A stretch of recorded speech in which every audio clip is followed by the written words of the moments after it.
So at the end of 1964, New Year's Eve, we spent, the DeVores and I, in the Dobie area and at our camp. And then New Year's Day, we packed up the camp and went back the long drive out to Livingston. It was still Livingston, Northern Rhodesia, because I think it became independent.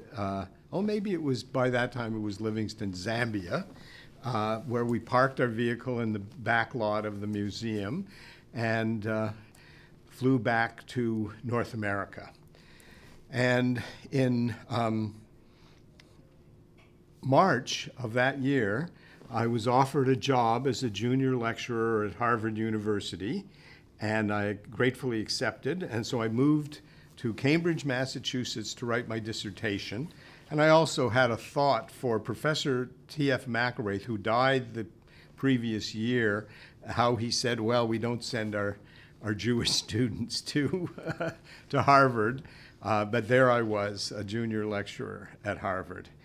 And I began writing my dissertation.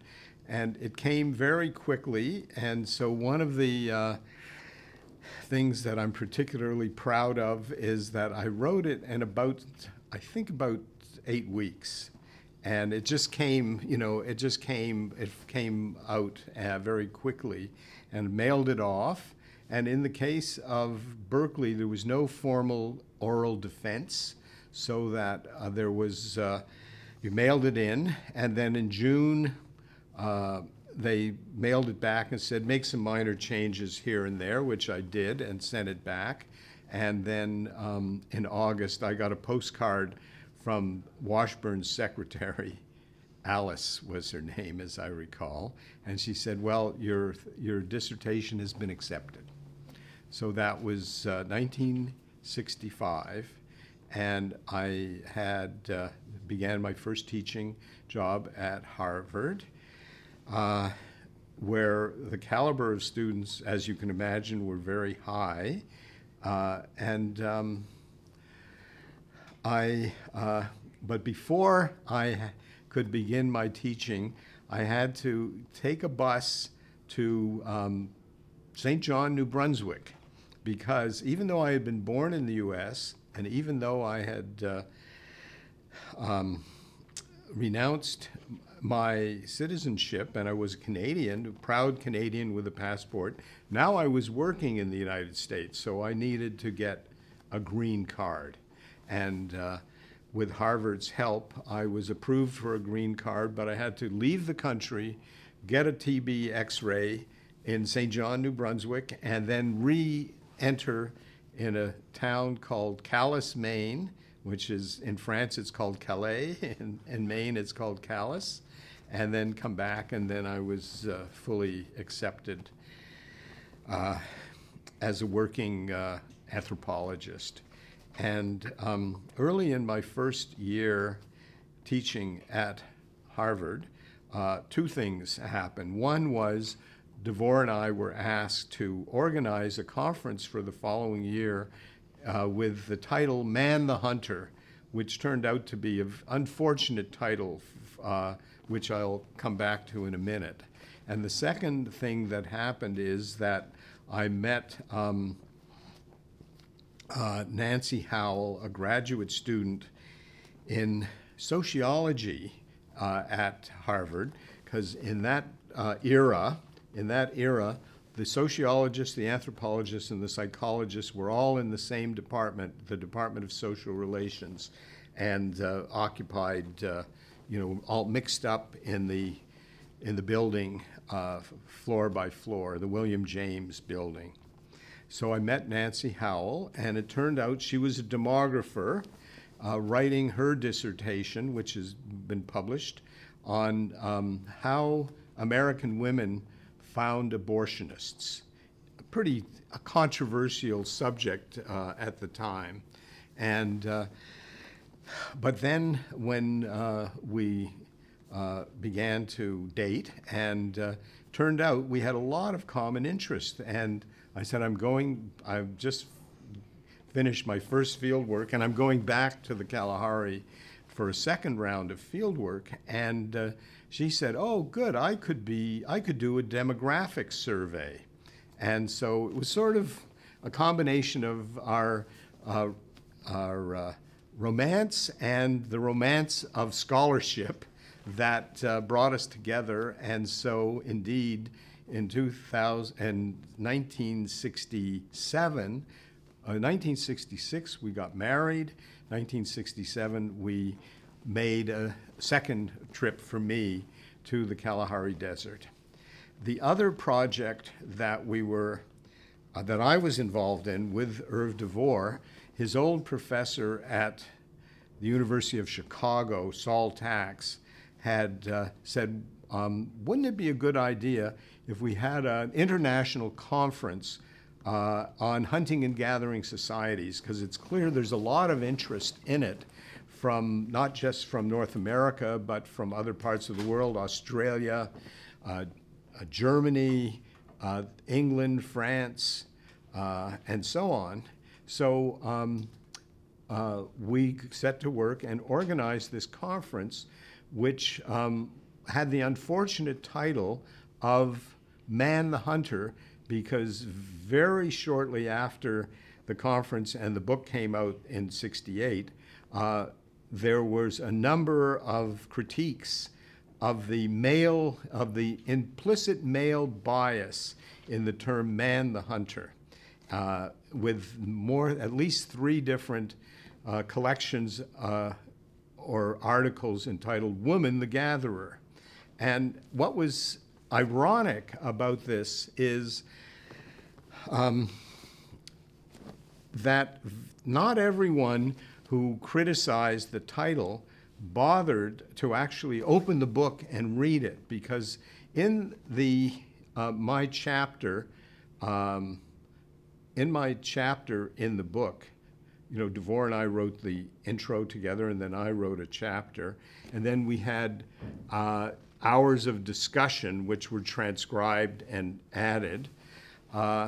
In my chapter, I said the main thing that I found in my own research is that women provide the large majority of the food.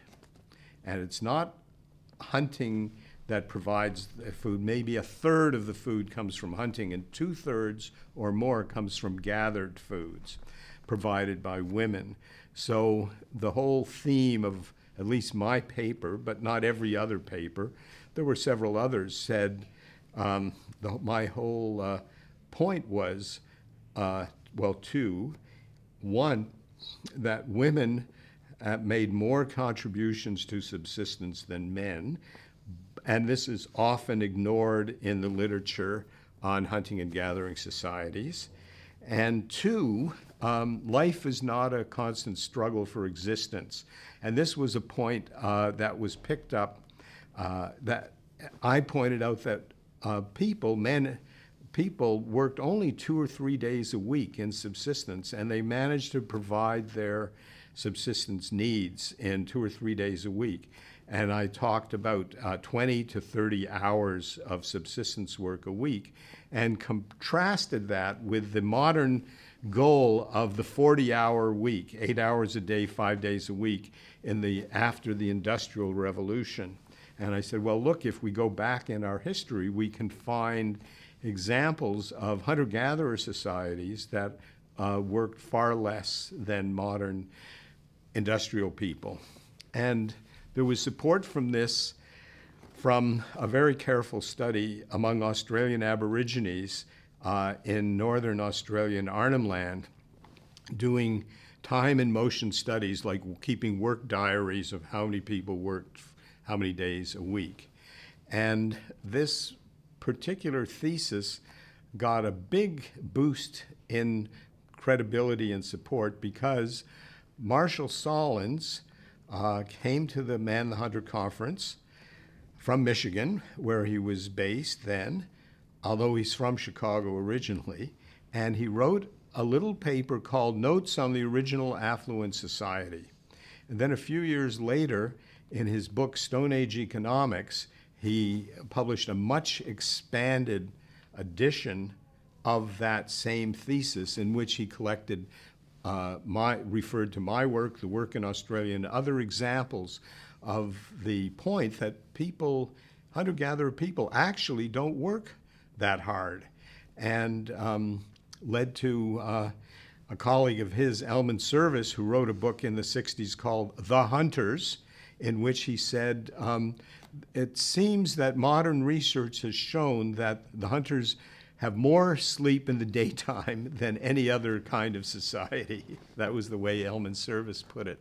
So because Solons was such an important figure in the field of anthropology then and still is now, our thesis, our joint thesis, had a lot of credibility and then became kind of paradigm for a number of years. And periodically someone would come back and say, well, I worked with a hunter-gatherer group and they worked 60 hours a week, not 20 hours a week. And that was duly noted. But then there were others who supported our position as well. And one of the things that was important is that collecting the data wasn't that easy, because you actually had to keep a work diary and you had to observe. So, for example, you could go to a hunter-gatherer group and say, how hard is your life? And almost invariably, people would say, oh, it's very hard. We suffer. We work from dawn till dusk. And then you actually say, oh, well, let's see in the work diary. Oh, well, they're actually not working nearly as hard as they say they are, but it's part of their discourse, and that's a whole other interesting question. Why that discourse?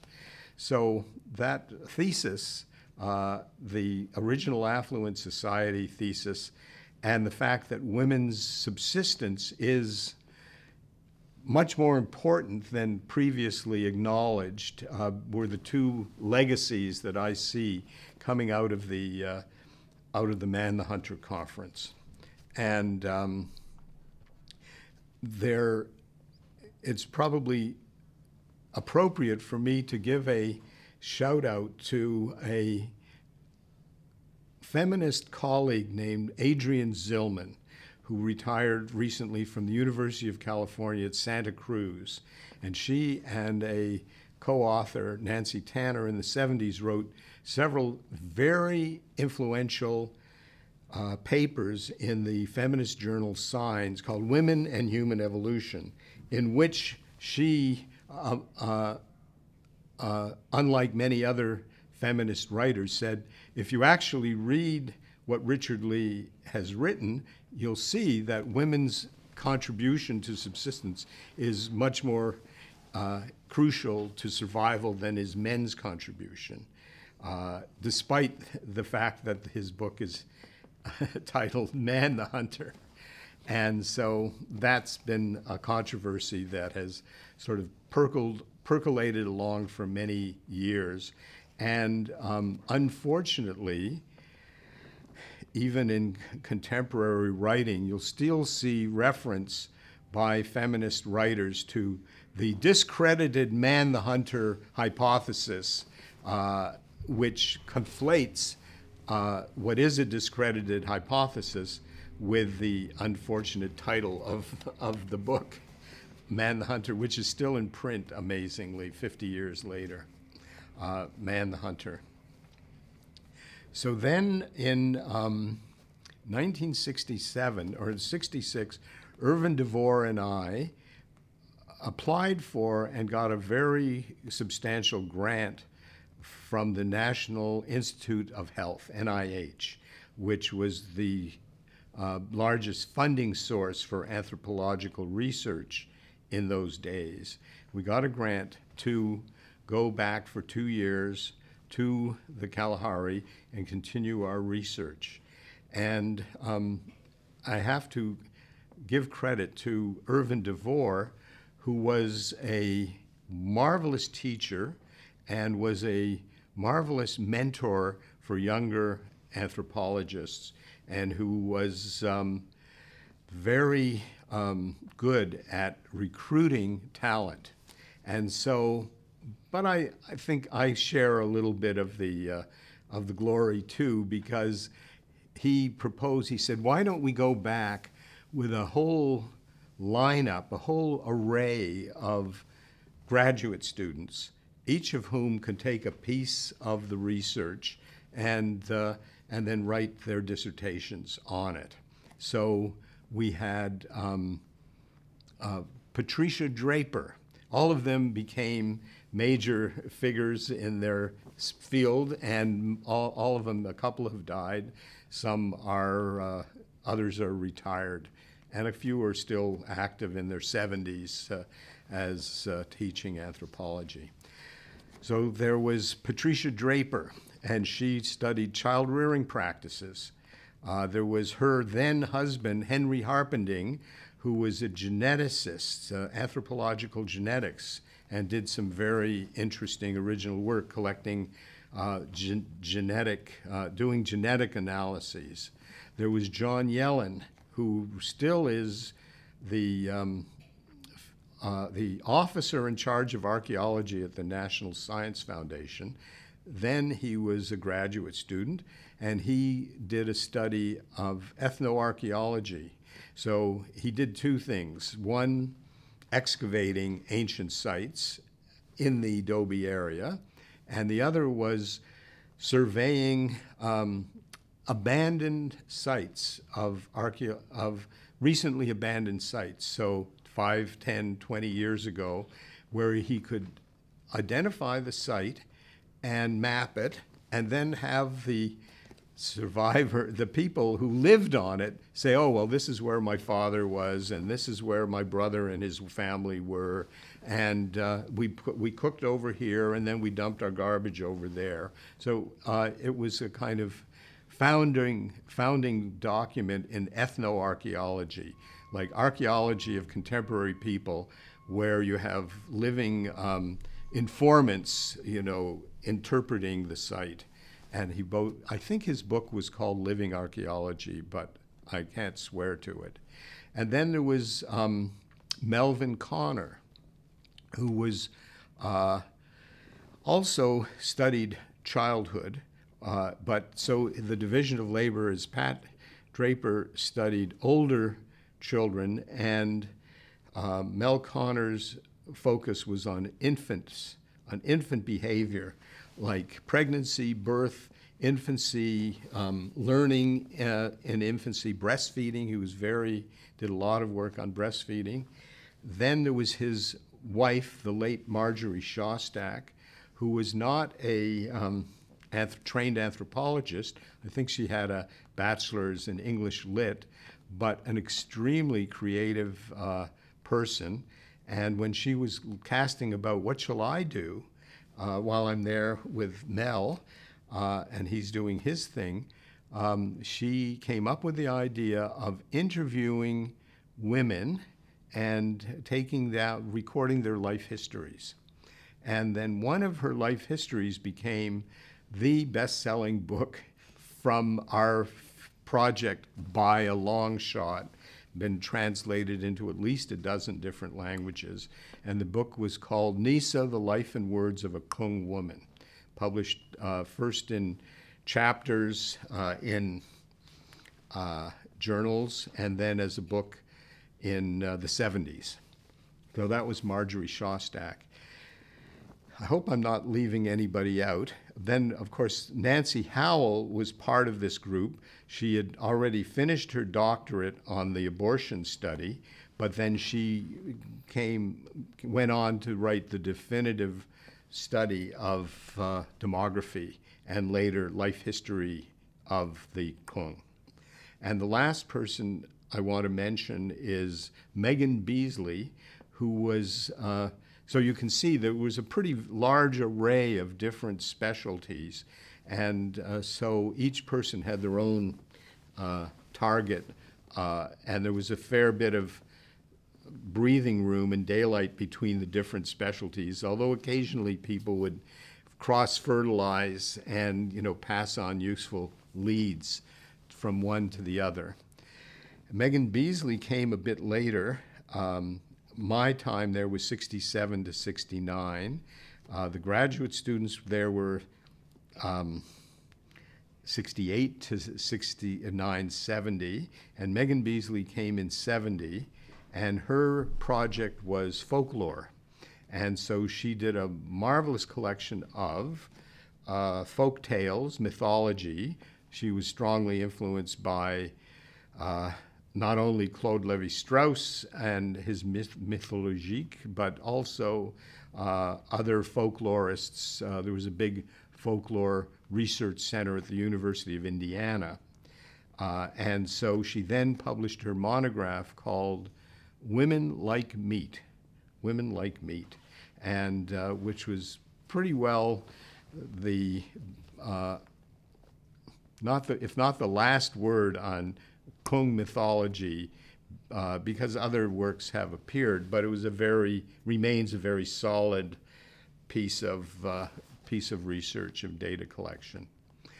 So this, as you can imagine, was a very creative, fertile period, both in my formation and in the formation of the 6 or 7 students who DeVore had given this opportunity to come out. Each of them went back to Harvard. Most of them actually had thesis supervisors other than Irv DeVore, or me, because I was a junior lecturer, so I was not supervising anybody's thesis, although I did sit on a few committees. And out of it came a pretty rich harvest of data that took us right into the 70s. So in 1972, we had a session at the American Anthropological Association meetings. I think they were in New York that year, could be wrong. And we had a session where each one of these 6 or 7 people gave a paper, and then we had a gathering in Peterborough, New Hampshire in January of 1973. And out of that came 2 outcomes. One was the book Kalahari, Hunters and Gatherers, which was published in 1976 by Harvard Press and has been, I think it's still in print. And the second thing was that several of the people in the group had strong ethical concerns about, we'd all done field work, some of us for 2 years, some of us for 18 months. We had all done field work with the same group. We had gotten to know them as people and friends, and we felt that we had to recognize our ethical commitments to the people. So a group of us, including the Marshall family, Elizabeth, John, and Lorna, formed the Kalahari People's Fund, or KPF. And KPF has just, in 2013, it celebrated its 40th anniversary, and it's still going strong, and it's still part of the legacy of our research, body of research. And it's now located in Austin, Texas, and the longtime executive director is Megan Beasley, who became an applied anthropologist after a career as a folklorist and myth specialist. She made this interesting transition to become an applied anthropologist, and she, among other honors, has been awarded the Luce Mayer Award of the Royal Anthropological Institute for excellence in applied anthropology. Much deserved. And one other name needs to be introduced at this point. When Draper and Harpending finished their doctoral dissertations in the late 60s, they took up teaching positions at the University of New Mexico in Albuquerque. And there they very nicely, in a way, replicated the DeVore-Lee strategy of bringing together a whole cohort of students and sending them off to the Kalahari. But in this particular case, they didn't all go to the same location. They were scattered to different parts of the Kalahari. And one person who went on to an extremely productive career, and he's still going strong, is Robert Hitchcock, who was a student from New Mexico in the 70s and has gone on to write many, I'd say dozens of important articles, primarily in applied anthropology, and has been a valued advisor and observer of policies by governments towards indigenous people in Africa and in other parts of the world.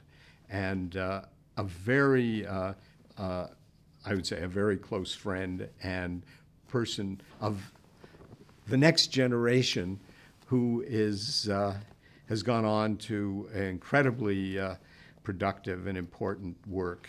And he and Megan Beasley wrote a book called, I'm blocking on the name, but the general topic is The Road to Independence for the People of Nai, Namibia, who were first contacted in the 50s by the Marshall family, then became part of a government settlement program, and then became part of the struggle for independence that Namibia finally achieved in 1990, and then have had a very complex history from 1990 to the present.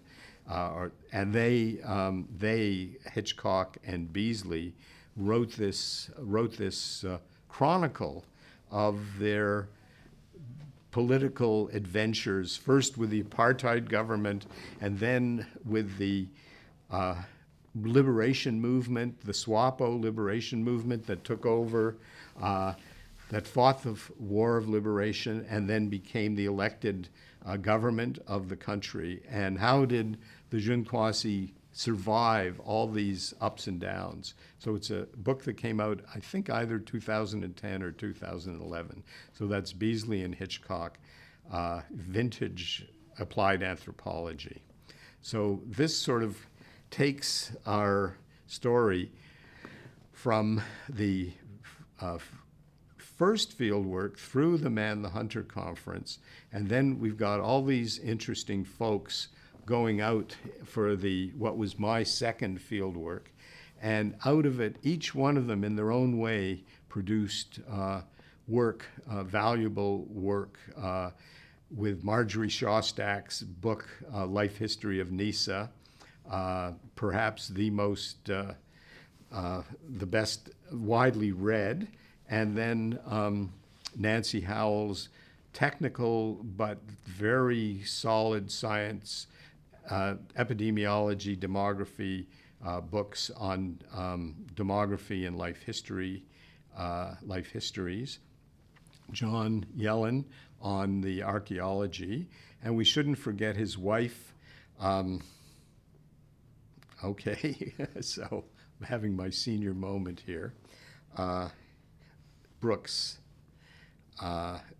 She is also an archaeologist, a professor at George Washington University, and I think she's still active, hasn't retired yet. And she has did a lot of archaeological work with him in the Kalahari. And he did ethnoarchaeology and excavation, and she was primarily excavation. So all of these people, I'm happy to say, are products of our collaboration, of the DeVore-Lee collaboration.